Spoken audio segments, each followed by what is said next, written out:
Olá, sejam todos bem-vindos, queridos acadêmicos. Hoje nós vamos ter mais uma entrevista e o convidado de hoje é o Dr. Hércules Amaral. É advogado, mestre em Direito Público pela Unesa, possui MBA em Direito Empresarial pela Fundação Getúlio Vargas, é especialista em Direito Tributário pela USP, ex-conselheiro federal da OAB, ex-presidente da Comissão Nacional de Defesa do Consumidor da OAB, ex-conselheiro estadual da OAB Ceará, ex-presidente da Comissão de Defesa do Consumidor da OAB Ceará, também é professor de graduação e pós-graduação em diversas universidades em Fortaleza, como a Unifor, o Centro Universitário Estácio, a Facet, a FESAC. Recebeu a medalha de Amigo do Consumidor pelo Ministério Público do Estado do Ceará em 2006, foi homenageado pela Assembleia Legislativa do Estado do Ceará por relevantes serviços prestados ao consumidor cearense no ano de 2010. Ademais, foi reconhecido pelo IDG na categoria Advogados Cearenses Mais Admirados nos anos de 2007, 2008, 2009, 2010, 2011 e 2012. Também, mediante a Lei 14.953, de 27 de junho de 2011, foi congratulado com o título de cidadão cearense e recebeu, pelo Instituto PPE do Ceará, o Prêmio Destaques da Advocacia Cearense, Direito do Consumidor, nos anos 2002 e 2014. Também recebeu o prêmio Advogados Cearenses Respeitados e Admirados pela revista Direito CE em 2018 e 2019. Sem dúvida, doutor Hércules, para nós é uma grande honra, é uma grande satisfação recebê-lo aqui em nosso canal e desde já gostaríamos de agradecer muito a sua prontidão, né, em rapidamente querer participar conosco aqui no nosso canal. Muito obrigada, doutor Hércules. Bom dia a todos, é um prazer participar dessa nossa interação. É uma honra também conversar com a doutora Joyce Mello, uma pessoa que tenho na mais alta admiração, de longa data, nossa parceira, né, na Comissão de Defesa do Consumidor, na OAB Ceará, um espaço que eu costumo dizer que sempre foi de vanguarda. Então, muitas questões que hoje são, digamos assim, importantes no direito do consumidor, relacionando ao novo momento tecnológico que nós vivemos, nós já discutíamos no começo, lá nos idos dos anos 2000, né? Então, realmente, é uma satisfação reencontrá-lo. Ok, muito obrigada, doutor Hércules. E hoje o nosso tema é de consumidor a cyberconsumidor. Então, nós vamos entender todo um processo histórico, jurídico. O doutor Hércules certamente vai agregar bastante informações nesse sentido. A nossa primeira questão, doutor Hércules, é tentar entender qual é a relação entre a nossa Carta Magna, a Constituição de 1988, e a lei ordinária, né, o Código de Defesa do Consumidor. O senhor poderia explicar um pouco a respeito disso? É uma história interessante, né? Claro que nós podemos fazer referência aos decretos da era Vargas relacionados à garantia de fornecimento de produtos, né? Havia, então, uma preocupação, até no próprio Código Comercial de 1840, acerca dos direitos dos passageiros, né? E era interessante, naquele momento, observar que havia a partilha do risco da atividade econômica entre fornecedores e consumidores. Então, não havia uma noção muito clara de que o consumidor era, sim, o elo mais fraco dessa relação, né? Notadamente, não havia um entendimento acerca da vulnerabilidade, da hipossuficiência. Então, era um ambiente embrionário. Claro que nos anos 70, em São Paulo, o Procon São Paulo, que nasceu como uma fundação né, de defesa do consumidor, acabou irradiando também com intelectuais e pesquisadores e professores ligados à matéria, né, acabou irradiando, digamos assim, uma energia muito positiva no sentido de incluir no texto constitucional, elevando a categoria de direito fundamental, a defesa do consumidor. E não parou por aí. A própria ordem econômica, e aí, obviamente, o legislador constituinte originário, de maneira muito hábil, entendeu que a relação de consumo ela deve ser, antes de tudo, uma relação sadia, porque isso é importante para a economia, isso é importante para a arrecadação. Então, não só o aspecto do artigo 5º, que reconhece, obviamente, uma fragilidade, uma vulnerabilidade, uma insuficiência técnica, jurídica e econômica do consumidor, mas lá o artigo 170, quando fala da ordem econômica, já eleva a defesa do consumidor ao lado da livre iniciativa, ao lado da propriedade privada, não é, como, de fato, um princípio da ordem econômica. Então, note que há esse duplo aspecto.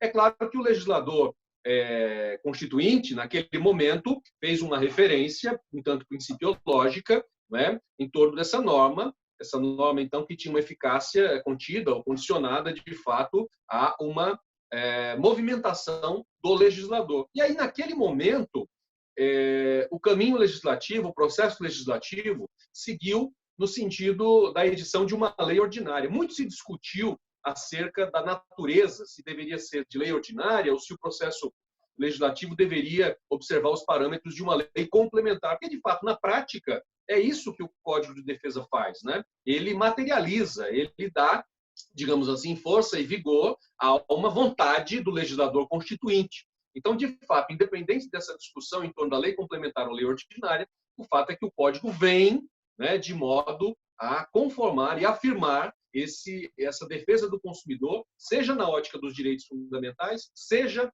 no aspecto ligado à ordem econômica, essa defesa do consumidor como sendo, então, uma missão do Estado, que acaba sendo bem lembrada lá no artigo 4º, né, do Código de Defesa do Consumidor, quando trata, então, obviamente, da política nacional, uma política nacional voltada à defesa do consumidor. Então, em breves palavras, essa seria, então, a história ou pré-história do nosso Código de Defesa do Consumidor, que ainda hoje, 30 anos depois, é reconhecida mundialmente como algo sofisticado, algo refinado. E exatamente isso, né, que nós temos diante de nós, de todo o mercado, como sendo um parâmetro básico para a relação de consumo. Excelente, doutor Hércules. E realmente a maneira como a nossa Constituição previu o direito do consumidor exigia a confecção de uma lei com maiores detalhamentos, né? E é muito interessante que esse processo de fabricação dessa lei não se tardou muito, né? Ali quase chegando a 2 anos após a promulgação da CF, nós já temos então a lei do consumidor.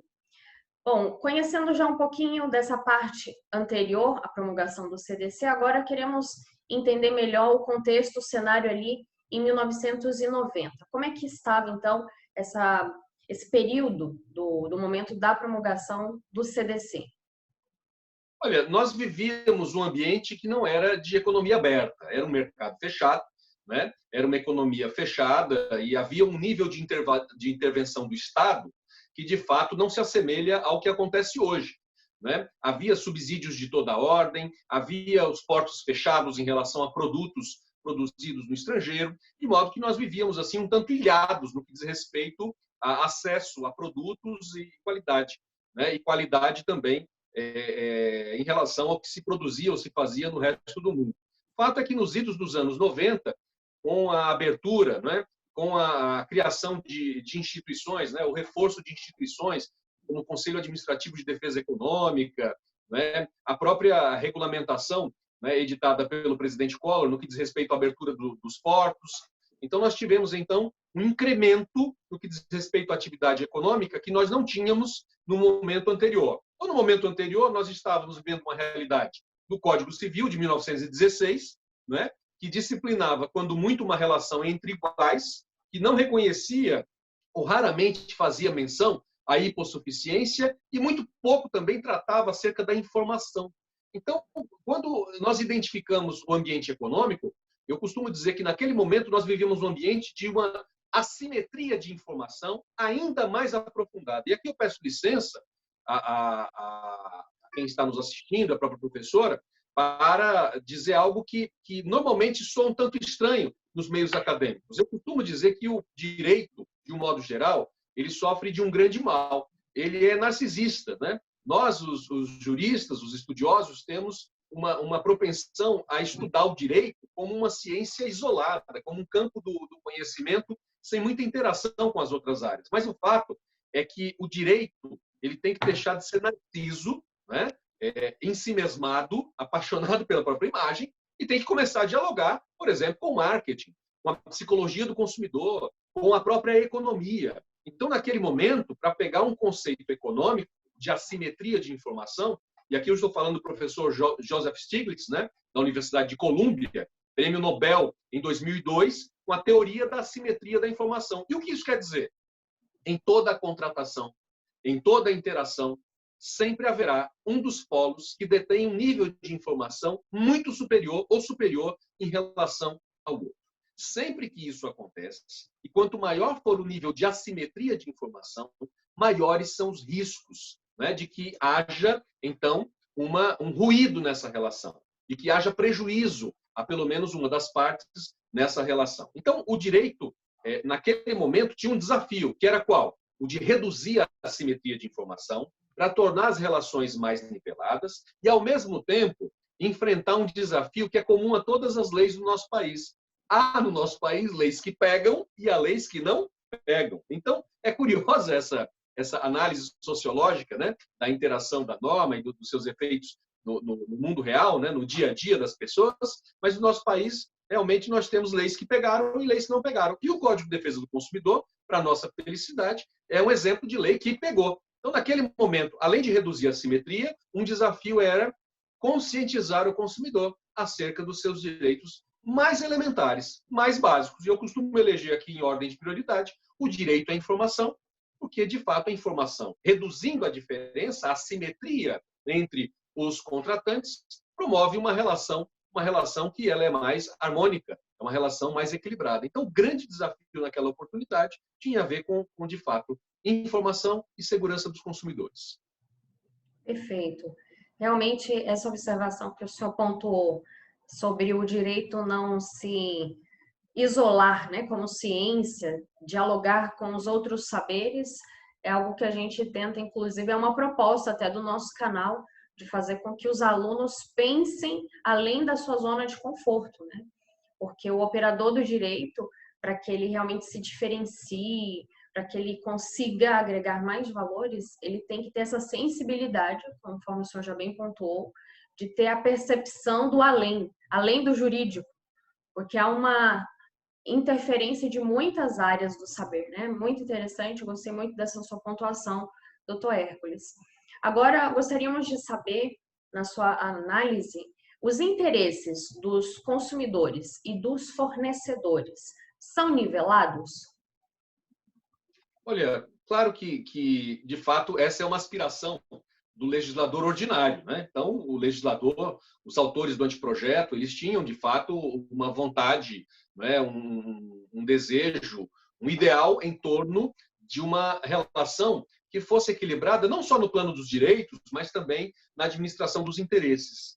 E eu acredito que nós, hoje, pagamos um pouco um preço alto por termos nos limitado, naquele momento, né, a uma análise eminentemente jurídica do fenômeno. Né? Nós nos esquecemos de uma abordagem econômica, de uma abordagem social, de uma abordagem psicológica, histórica, em torno do que deveria ser, de fato, ou do que deveríamos entender por política nacional de defesa do consumidor. O que eu quero dizer é que, de fato, os fornecedores eles têm uma mobilização, uma capacidade de mobilização, de associação muito superior aos consumidores, que estão naturalmente desorganizados e exercem seus direitos ou interesses de maneira difusa. Né?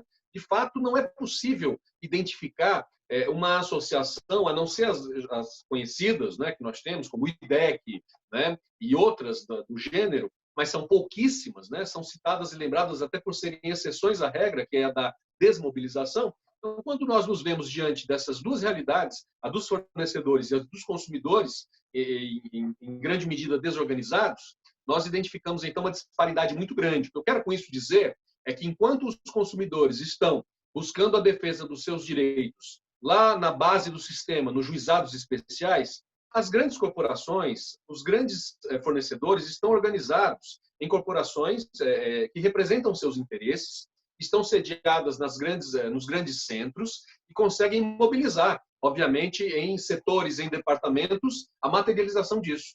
Em resumo, enquanto nós estamos discutindo direitos dos consumidores, os grandes fornecedores estão debatendo acerca dos seus interesses no plano, digamos assim, da formulação de leis, de normas. Então, quando você olha para um sistema bancário, por exemplo, onde nós temos 5 players, 5 agentes, né? O que é isso? Senão a administração dos interesses, digamos assim, de uma maneira muito prática. Então, muito pragmática. Então, quando você identifica esse tipo de cenário, fica fácil concluir que existe uma disparidade entre a defesa dos interesses do consumidor e, de um outro lado, a defesa dos interesses dos fornecedores. E isso eu digo que porque é algo que está além do direito, vai além do direito. Então, o direito sempre está 1 ou 2 passos ou 3 acerca dos movimentos de mercado. Nesse sentido, nós temos, então, que patrocinar um novo ambiente, um novo desafio, que não está ligado só à defesa do direito do consumidor, mas, sobretudo, à defesa dos interesses do consumidor. E mais à frente nós podemos até tratar como, de maneira até fácil, o fornecedor consegue contornar os direitos do consumidor e transformar isso em mais um custo de produção, em mais um elemento, em mais um insumo. Então, ao invés de se adequar ao direito do consumidor, o fornecedor, sobretudo o fornecedor de grande porte, ele tem certa facilidade em incluir, digamos assim, esse passivo como sendo mais um custo de produção e ainda assim obter lucro, né, na atividade, ainda que não preste lá um grande serviço ou não coloque no mercado um produto realmente de qualidade desejada. Doutora Hércules, ao decorrer desses 30 anos, as práticas comerciais se alteraram bastante, tivemos muitas mudanças, né, no cenário comercial. O CDC acompanhou todas essas mudanças? É importante olhar para o Código de Defesa do Consumidor como uma carta de princípios, né? Então, de fato, o consumidor ainda hoje, ainda tendo sofrido alguns ajustes, né, talvez ele possa ser aperfeiçoado no que diz respeito à questão ligada ao pós-consumo, né? Então, nós temos aí o pré-contrato, o contrato e o pós-contrato. No ambiente de pós-contrato, o fenômeno hoje, ainda mais no momento que nós estamos enfrentando, é o do superendividamento. Talvez esta alternativa, né, de rediscussão, ela tenha ficado um tanto tímida lá no artigo 51, isso poderia ser melhor abordado hoje. Inclusive, há no Congresso Nacional, né, projeto com nível até maduro de discussão, né, que vai tratar dessa questão do sobreendividamento ou do superendividamento. Mas, de um modo geral, eu costumo dizer que o Código de Defesa do Consumidor, sendo, então, uma norma principiológica, ela atende muito bem o momento que nós estamos vivendo. O que eu acredito é que, visitando o artigo 4º, né, nós possamos criar um ambiente onde seja, digamos assim, onde seja aperfeiçoado o entendimento, a compreensão do momento que nós vivemos, né?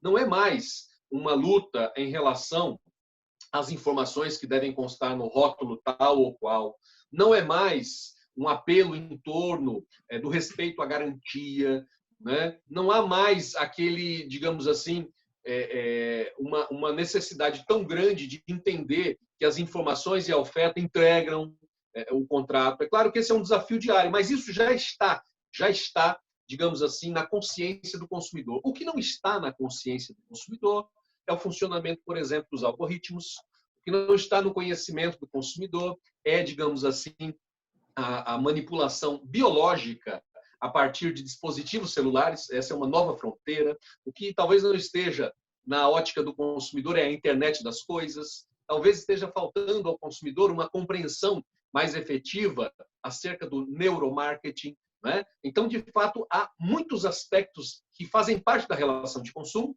mas que fogem à percepção do consumidor, que não os verifica ou não os identifica como, digamos assim, ambientes em que possa haver confronto, né, com o próprio direito do consumidor. Então, esse é um novo desafio, é adequar esse código, que é princípio biológico, aos novos desafios que a academia hoje está discutindo, Ora, se é algo novo para a academia, quer dizer para o consumidor médio, aquele, né, que de fato não está muito consciente lá dos seus direitos, né?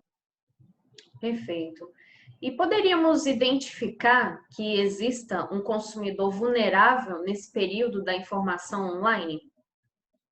Olha, essa discussão é bastante interessante. Inclusive, no plano dos tribunais, os juízes, atualmente, embora, claro, de região para região isso pode variar muito, mas, de um modo geral, os juízes já entendem que o consumidor não é mais aquele consumidor tão vulnerável de 1990, não é? Com a experiência em torno das práticas de mercado, com a experiência que o consumidor vai assimilando, o acesso à informação. Hoje, nós identificamos tutoriais para tudo, né, nas redes sociais. Então, de fato, o consumidor ele pode buscar informações, né, buscar referências de pessoas que já tenham experimentado aquele determinado serviço, e já tenham vivenciado aquela determinada experiência, e pode, com isso, chegar num juízo, né? Digamos assim, o que a gente chama no direito contratual de autonomia da vontade. Então, a autonomia da vontade, que só tem lugar no ambiente onde as partes são informadas, e aí elas podem exercer a sua vontade de contratar de maneira limpa, de maneira incólume, né? De maneira sadia em relação a interferências externas, né? E de outros interesses. Então, esse consumidor ele tem acesso à informação. Agora, os tribunais, como eu estava dizendo, estão mais reticentes no que diz respeito, por exemplo, às indenizações por dano moral, já entendem que os meros dissabores ou situações corriqueiras fazem parte da dinâmica de um contrato de consumo. Então, o que eu quero dizer é que houve, de fato, uma atenuação em relação à aplicação mais rigorosa, né, do princípio da facilitação da defesa do consumidor, do princípio do tratamento mais favorável, do princípio, portanto, que milita em torno da proteção.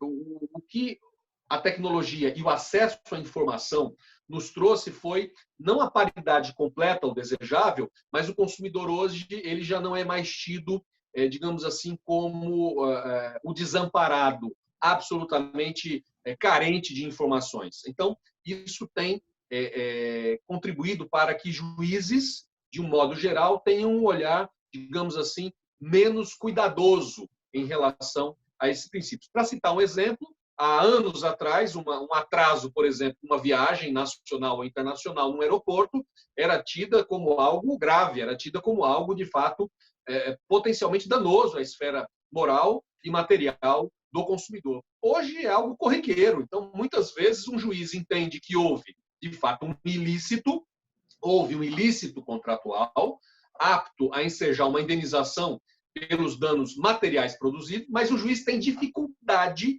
em reconhecer, por exemplo, que aquela situação gerou uma ansiedade, gerou, de fato, um sentimento de impotência em relação à esfera ótica do consumidor, que, de fato, seria digno de uma indenização por dano moral. Não são raras as decisões que reconhecem o ilícito, reconhecem o dano material, mas ignoram o dano moral porque entendem que isso já é de conhecimento do consumidor, já tem informação suficiente para não sofrer tanto, né? Do ponto de vista da dor psíquica, do abalo moral. Isso é um fenômeno curioso. Esse é um ponto. Outro ponto é que o consumidor continua vulnerável e desinformado acerca da forma como o fornecedor aborda. Não faz muito tempo eu li um artigo do professor Harari, da Universidade de Oxford, e ele dizia acerca da leitura da íris do nosso olho por parte dos fornecedores. Né? Então, de acordo com a nossa reação, de acordo com a reação biológica, né, aquilo já vai para um banco de dados e você vai para digamos assim, para uma relação de consumidores mais suscetíveis, menos suscetíveis. Isso vai nortear investimentos, campanha. Então, de fato, é um universo novo que se apresenta e que tem a ver com a defesa do consumidor. Nesse ponto, o consumidor é muito vulnerável. Muito interessante toda essa dinâmica das relações, né, entre os fornecedores e os consumidores. Podemos dizer, doutor Hércules, que nós já estamos no futuro, por assim dizer, né? Já chegamos nessa era tecnológica, com tantos recursos, tantos aparatos. Qual seria, então, doutor Hércules, a nossa projeção em falar do futuro da defesa do consumidor? Olha, nós temos que evoluir. Nós temos que evoluir no sentido de deixar, obviamente, o protagonismo, não é, da repressão nos vários níveis da defesa do consumidor. O que eu quero dizer com isso? Nós atuamos fundamentalmente na defesa do consumidor em face da externalidade negativa já materializada. Então, quando de fato eu tenho uma situação ligada ao consumo, por exemplo, no Rio de Janeiro, o fornecimento de água contaminada em níveis assim absurdos, né? A defesa do consumidor vai corrigir o problema quando ele já, de fato, já assumiu uma dimensão, né? Então, o que está faltando? Está faltando, na minha opinião, inteligência no que diz respeito à gestão de recursos para a defesa do consumidor.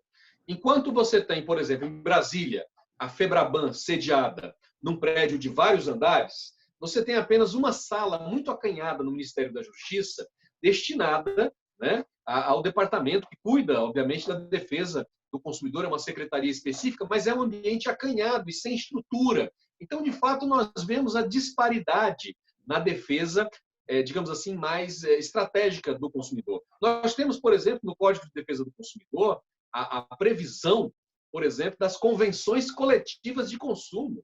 Imagine só, de um lado, milhares de consumidores coordenados e organizados, debatendo de frente com, por exemplo, o sindicato das montadoras de veículos automotores e discutindo pautas, digamos assim, que vão além dos efeitos ligados, por exemplo, a acidentes automobilísticos, ao recall, né? Então, de fato, se nós pudéssemos ou tivéssemos essa tradição, eu não lembro aqui de memória nenhuma convenção coletiva de consumidor que tenha de um lado, associações de defesa do consumidor e, de outro lado, entidades representativas de fornecedores. Eu não tenho esse registro. Claro, nós convivemos atualmente com os termos de ajustamento de conduta do Ministério Público, mas essa é uma frente onde há o quê?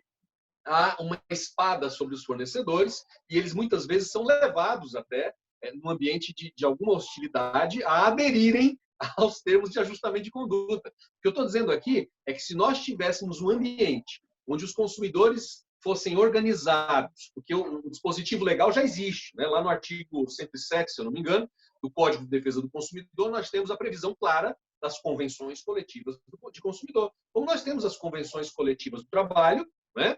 Que obviamente são instrumentos importantes naquela dinâmica, nós poderíamos e deveríamos ter, por exemplo, convenções coletivas de consumo disciplinando a utilização de transgênicos nos alimentos, de que forma isso vai se dar, em que intensidade, né? Então, nós poderíamos evoluir para um ambiente onde houvesse, por exemplo, de um lado a Febraban e de outro associações representativas discutindo acerca do direito de arrependimento, né? Que é tão acanhado no que diz respeito à área financeira, né? Consagrado, então, lá no artigo 49, se não me engano, do Código de Defesa do Consumidor, que trata do arrependimento, né? Do direito de arrependimento.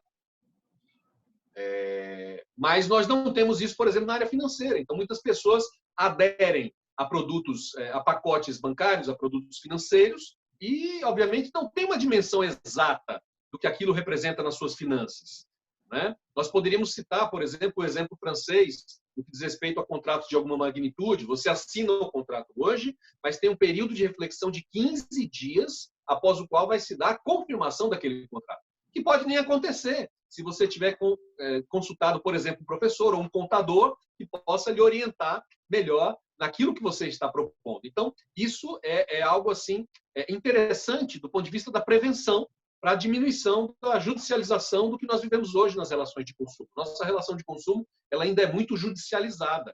E eu acredito que isso aconteça por quê? Porque nos faltou alguma coisa no momento pré-contratual, né? Então, talvez o grande desafio futuro vai nos trazer o desafio de uma conscientização maior e de um protagonismo maior do consumidor, não lá na repressão, não no momento último da relação, não na externalidade negativa, mas a partir das experiências, né, na criação de um ambiente mais equilibrado, mais harmônico. Eu acho que é isso o grande desafio. Realmente, doutor Hércules, é notória essa disparidade da relação entre o fornecedor e o consumidor, né? Existe essa severa diferença de nivelamento, como o senhor já bem pontuou. E diante disso, Nós poderíamos, então, formular a seguinte questão: o consumidor, ele precisa mais de defesa de direitos ou de defesa de interesses? Hoje, assim, refletindo bem, eu penso que a defesa do interesse do consumidor hoje seja, de fato, uma tônica. E outra, é curioso como nós só acordamos para isso agora. Né? Olhando o Código Civil de 1916, olhando o Código Civil de 2002, nós identificamos lá, por exemplo, um contrato de comissão. É um contrato que não é muito conhecido, a gente conhece muito mais o da representação comercial, né? O do mandato. O da comissão ele é meio esquecido. Mas o que é o contrato de comissão? Eu tenho a figura de um comissário, que é alguém que faz, às vezes, de mandatário de pessoas ou grupo de pessoas que têm interesses na venda ou na aquisição de um determinado produto. Então, ele é um representante que se apresenta, né, para a compra, por exemplo, de um imóvel. Então, esse comitê, esse comissário está representando comitentes que só aparecem no momento da assinatura, no momento da realização do negócio. Isso, de fato, é um instituto do direito civil antigo, né? Mas que poderia ser muito bem adaptado ao consumidor. Então, um consumidor com interesse na compra de um determinado veículo poderia se organizar, não é isso? Para adquirir em massa, em bloco, esse determinado modelo. Né? Então, você teria a figura de um comissário de consumidores. Olha aqui, eu estou falando aqui na defesa de um interesse econômico, não é um direito do consumidor, é um interesse econômico. E qual é esse interesse econômico? Ora, se eu compro em massa aquele determinado veículo, diretamente ao fabricante, eu vou ter um preço diferenciado. Para o fabricante, concessionária do veículo, vai ser interessante também porque o investimento em marketing e em custos operacionais para vender um a um é sensivelmente reduzido. Então, você teria aí, via um contrato consagrado no Código Civil de 1916, aplicado subsidiariamente ao direito à defesa do consumidor, notadamente do interesse do consumidor, a aquisição de produtos, né, com vantagens para o consumidor e com vantagens para o fornecedor. Mas isso, de fato, não acontece. Né?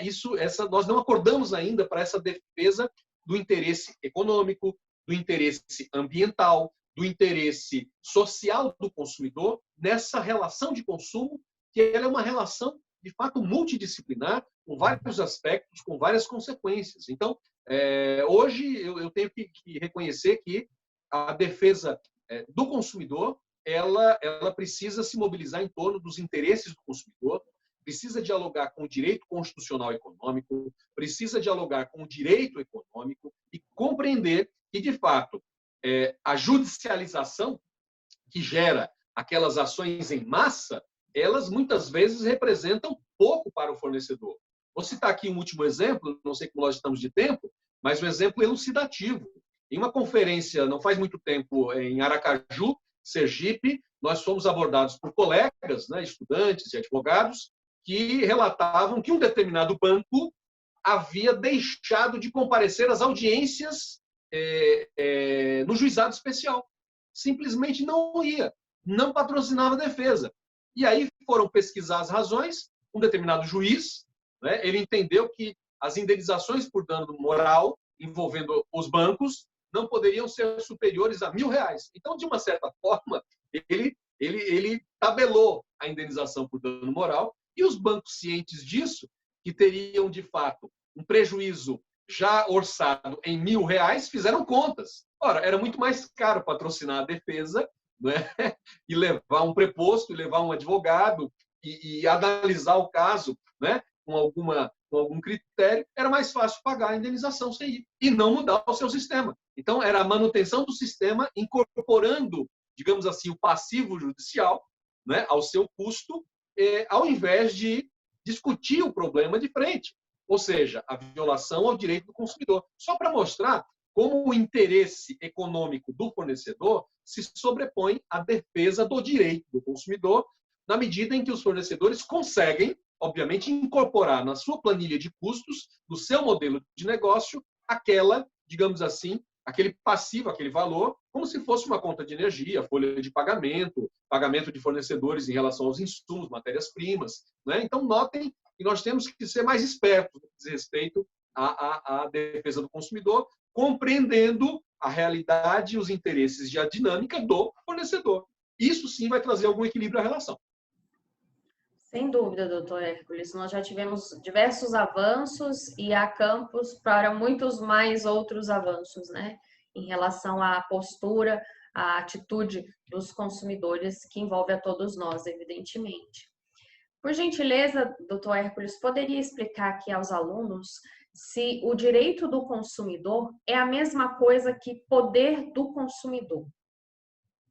Olha, o direito, é claro, é sempre um caminho para o exercício de uma prerrogativa e, portanto, para a materialização de um poder. Mas o poder do consumidor, e aqui é muito curioso isso, né? Se a gente for estudar o marketing, a gente vai identificar o consumidor 1.0, o consumidor 2.0, 3.0, 4.0. O que é isso?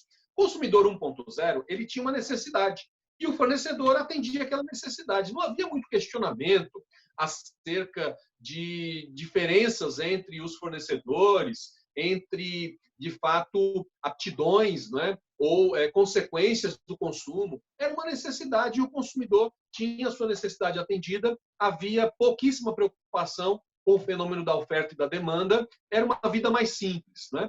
Com o consumidor 2.0, as ofertas aumentaram, então houve um aumento da concorrência entre os agentes, entre os players do mercado, e o consumidor passou a fazer escolhas, né? A identificar, portanto, as diferenças, né? A identificar a qualidade, né? Foi nesse início, né? E nós tivemos um movimento em torno da segmentação de consumidores, consumidor A, B, C, D, né? Então era ainda uma fase embrionária, mas já com algum avanço. O consumidor 3.0, né? Era um consumidor que de fato já tinha uma identidade com a marca. Então o fenômeno da marca, né? Já veio forte, né? Nessa fase do consumidor 3.0, estou falando aí dos anos 80, né? No começo dos anos 90, que era um consumidor já mais criterioso, né? Então ele já tinha um poder maior, que era o poder de escolha, que era o poder de decidir entre um fornecedor e outro, né? O consumidor 4.0, que é o que nós vemos hoje, né? Ele já é uma evolução marcante em relação ao 3.0 por conta do advento da tecnologia e por conta da nossa identificação. Para se ter uma ideia, hoje, o Pão de Açúcar pesquisa, né, os níveis de interação. O shopping cria uma história com o consumidor de vida, uma identificação. Então, os estudiosos do marketing já têm consciência de que no plano da personalidade, o nosso lóbulo frontal, né, do cérebro, ele é suscetível a determinadas formas, a texturas. Hoje nós já identificamos no consumidor 4.0, de fato, lojas que têm cheiro, né? Então, de fato, criando uma identidade, comerciais que contam a história de uma vida familiar para depois vender perfume. Então, isso tudo vai trazendo ao consumidor uma vinculação do ponto de vista neurosensorial que é importante. E alguns dizem que, enquanto nós não tivermos uma percepção muito clara acerca de tudo isso que foge ao racional, o que eu sinto quando eu vejo a forma de um produto, o que eu sinto quando eu sinto o que vem qual a mensagem que vem ao meu cérebro com determinado cheiro, será que realmente eu estou exercendo com liberdade a vontade de contratar? Será que, de fato, eu não estou sendo, digamos assim, até certo ponto, uma cobaia do fenômeno relação de consumo? Só para citar um exemplo, né, nós sabemos que o nosso sistema admite as amostras grátis, mas elas são tidas como tais, né? Se o fornecedor enviar algo para mim que eu não tenha pedido, é tido como amostra grátis. Mas na China, por exemplo, não é assim. Então, na China, né, nós temos lá o Amazon chinês e eles fazem pesquisa. Hoje, na China, em algumas cidades, alguns grandes centros, se conhece tanto sobre o consumidor via algoritmo, se conhece tanto do consumidor acerca do comportamento que ele tem usando as diversas mídias, que algumas empresas enviam antes do consumidor querer ou pedir ou contratar o produto. Se ele não quiser, ele devolve. Mas a empresa já sabe o que o consumidor deseja pelos acessos ou links ou sites que ele visita, ou pelo tempo medido em milissegundos que ele se detém a uma foto no Instagram, por exemplo. Então, de fato, essa é uma dinâmica muito nova. de alguém que vende algo antes que o consumidor compre algo, né? Então, seria uma espécie de venda e compra, e não de compra e venda, baseada, portanto, nesse novo ambiente de interações tecnológicas, né, e virtuais que nós temos. E para se ter uma ideia, compreender esses elementos, aí sim, obviamente, representa, na minha opinião, poder, né? Ter conhecimento acerca da relação de consumo, que ela vai muito além do produto na prateleira, ela vai muito além do produto no site, né? Sendo oferecido. O consumidor tem que ter esse conhecimento, e conhecimento continua sendo poder. Então, é curioso que a próxima evolução que nós vamos enfrentar, e é importante nós estejamos bem conscientes disso, é a era, segundo os profissionais do marketing, do consumidor 5.0. O consumidor 5.0 é alguém que vai ser abordado em todos os sentidos: olfato, audição, visão, paladar, o tato. Então, o consumidor ele vai ser abordado em câmaras virtuais, ele vai ser abordado em TV interativa, né? Ele vai ser abordado via internet das coisas, a geladeira conversando com a televisão, que manda uma mensagem para o celular, que manda um informativo para o fornecedor. Então, se nós não estivermos muito conscientes acerca de como esse mecanismo funciona, como funcionam os algoritmos, nós não vamos conseguir emprestar padrões morais mínimos para a relação de consumo. Eu não quero com isso dizer que hoje os engenheiros e profissionais do marketing é que cuidam, obviamente, dessa nossa interface com o fenômeno e com o mundo de consumo como ele se apresenta.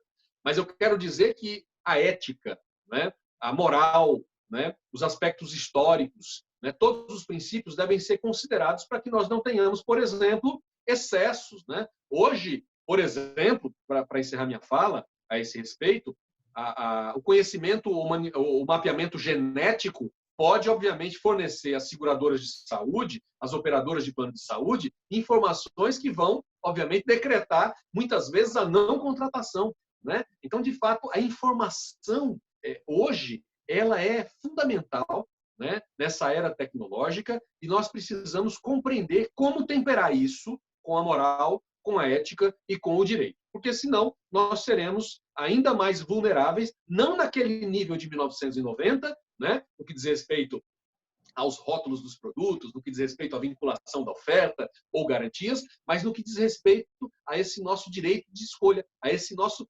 poder de decidir o que consumir, em que quantidade e quando, né? Então, isso é muito importante. Interessantíssimas essas suas análises, doutor Hércules, porque elas vão muito além do que nós podemos dizer do óbvio, né? Do que os nossos olhos especificamente estejam vendo, de toda essa análise, toda essa pesquisa, esses saberes que estão embutidos aí na propagação do marketing, né? Todos esses detalhes, muito interessante, essas abordagens bem precisas que o senhor nos pontuou aqui.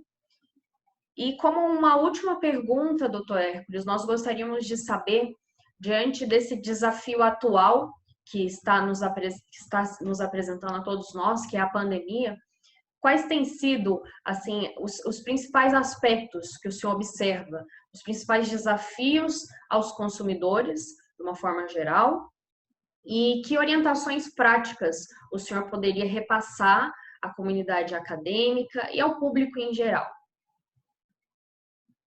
Olha, a pandemia, né, ela nos trouxe desafios. Eu costumo pensar que nas epidemias, né, nas guerras, nos momentos-chave que nós vivemos na sociedade, sempre a crise nos trouxe um desafio, e a humanidade busca sempre, invariavelmente, sobreviver a esses desafios, transplantá-los, né, transpô-los, melhor dizendo, e, de fato, com esse evento atual não foi diferente. Né? Nós tivemos aí, em 3 meses, 10 anos de evolução no que diz respeito às interações virtuais, ao e-commerce. Não acredito que nós vamos voltar exatamente ao que estávamos acostumados. Né? As pessoas o consumidor terá muito mais critério, né, em consumir presencialmente, mas o fato é que nós vivemos, então, o auge, né, das aquisições via realidade virtual. Então, nesse aspecto, a inteligência artificial ela tem nos ajudado, né, a superar esse momento. Né? Então, os cuidados que o consumidor deve ter num momento como esse, de fato, é diante dessa nova dinâmica de consumo, identificar bem, né, o seu direito de arrependimento, de devolução de produtos, né, no prazo legal de 7 dias. Né, ele deve se preocupar muito com a busca de informações acerca daquele produto, né, e a origem. Né, porque, embora os contratos hoje, né, eles sejam contratos virtuais, né, dentro de uma realidade virtual que nos é apresentada, o fornecimento e a entrega continuam sendo reais, e bem reais. Então, é importante que o consumidor identifique que existe uma base física, existe uma sede, existe uma empresa, existem ativos econômicos para que, no caso de insucesso ou de frustração daquele contrato ou daquela relação, nós tenhamos a quem recorrer e onde recorrer. E outra, a todo o poder do consumidor que emerge com essa nossa condição de aquisição a um clique, né, de distância.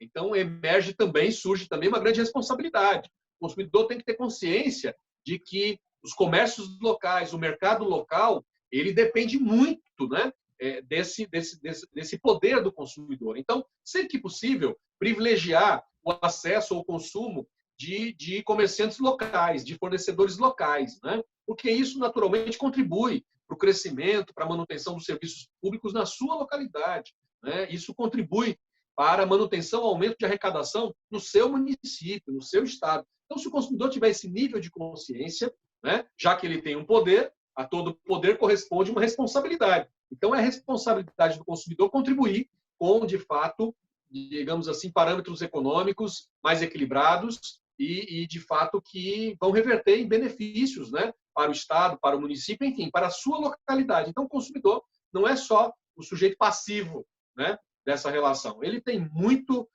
digamos assim, protagonismo, não só no que diz respeito ao direito, mas fundamentalmente no que diz respeito ao seu interesse e responsabilidade para, nesse momento difícil, contribuir com os fornecedores locais, com os comerciantes locais e, via de regra, em consequência, com o seu município ou com o seu estado. Ok, muito obrigada, doutor Hércules. Realmente foi uma verdadeira aula hoje do direito do consumidor, né? O senhor pôde nos traçar todos esses aspectos históricos, como que é a situação atual, fez até essa análise comparativa, né, com o exterior, como que estão as relações do direito do consumidor. Com certeza todos nós hoje ganhamos muito, né? Aprendemos muito, mais novos detalhes. Eu particularmente gostei muito, admiro muito o trabalho do senhor. Conforme o senhor já mencionou, nós já trabalhamos juntos aí em Fortaleza, né? Na Comissão de Defesa do Consumidor. Fizemos até aquele seminário sobre o direito do consumidor em Libras, né? Eu me lembro com muita satisfação daquele momento ímpar, né, na nossa carreira. E, sem dúvida, desejo que o senhor continue desenvolvendo um excelente trabalho aí junto ao OAB do Ceará. E, sem dúvida, estamos aqui também no Mato Grosso do Sul, em Campo Grande, à disposição, se o senhor precisar, desenvolver outras parcerias, né? Qualquer outro trabalho nesse sentido acadêmico, que o senhor tem essa inteligência ativa, né, como professor também. Então, realmente, reiterar, tanto da minha parte quanto do meu esposo, do Bruno, os nossos agradecimentos para o senhor ter participado aqui conosco. Olha, foi uma satisfação encontrá-la, foi um prazer falar com os amigos do Mato Grosso do Sul. De fato, a terra muito linda, eu conheci há alguns anos, realmente fiquei muito bem impressionado, né? E, de fato, o Brasil é um país assim maravilhoso, né? Nós discutíamos antes da gravação que a pandemia, obviamente, é um grande desafio, mas, como todo desafio, tem também o seu lado bom, né? De fato, a tecnologia nos propiciou esses grandes reencontros, né? E essa oportunidade de buscar, se não no plano físico, no plano da presença, mas pelo menos no plano, né, espiritual, na nossa discussão, né? Ainda que remotamente, essa aproximação. Então, fico muito satisfeito e muito honrado com o convite. Foi um prazer, né? E fico aqui à disposição e ansioso para as próximas oportunidades. Muito obrigado. Muito obrigada também, doutor Hércules. Tudo de bom.